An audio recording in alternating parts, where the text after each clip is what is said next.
Kafshika oyog'iga kelgan, nisbisi tikilgan va nisbi degani ham oyoqlari tashga chiqqan, o'zi ham Madinani toshlari yutib tashlagan.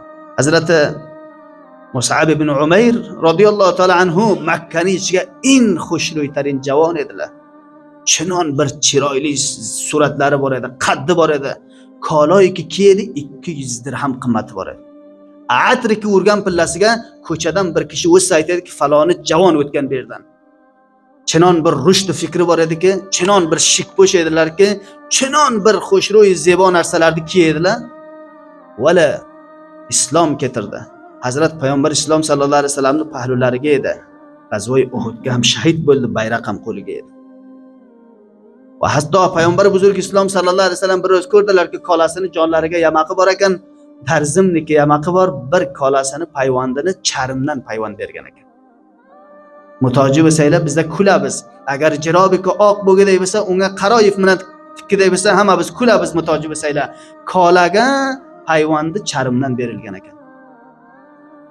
Qurboni bo'lsam Rasululloh sollallohu alayhi vasallam ko'zlaridan yosh ketaverdi. Mus'ab ibn Umayr o'sha javon dedilarki, Makkaning ko'chalaridan o'tgan pillasi atrini mardum istishmom qilyapti.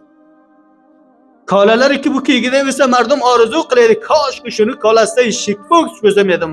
Qiymatli kolalarni men kiysam edim. Kafshika oyog'iga kelgan, nisbisi tikilgan va nisbi degani ham oyoqlari tashga chiqqan, o'zi ham Madinani toshlari yutib tashlagan.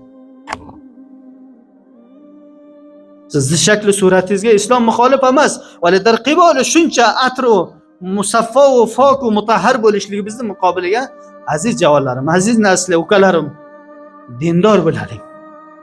Din yodi bizdan chiqmasin. Lahza dunyoga e'tibor yo'q. Mana shu hozir yarim soat ilgari do'stlarimdan bittasi bir payon berdi. Albatta riyosatlagadi. Janob Mavlud so'b duo qiling dedi. Bizlarning qamlarimizdan bir falan ko'chga 16 nafar, 6 tasi ashaddan zaxm fe'lan shifoxonaga ketirgan, 10 ta degasi shahid bo'lgan. Bu bizlarning mas'uliyatimiz-ki nasihat bilan sizlarni dindor tarbiya qilinsak. Inhirofot zehniy kishi hozir hammasi har tarafdan zarba uradi bizlarga. Aziz og'alarim, dindorligi bizga bularni din bilan muolaja qilishimiz kerak. Tiriklik mana shu narsadir.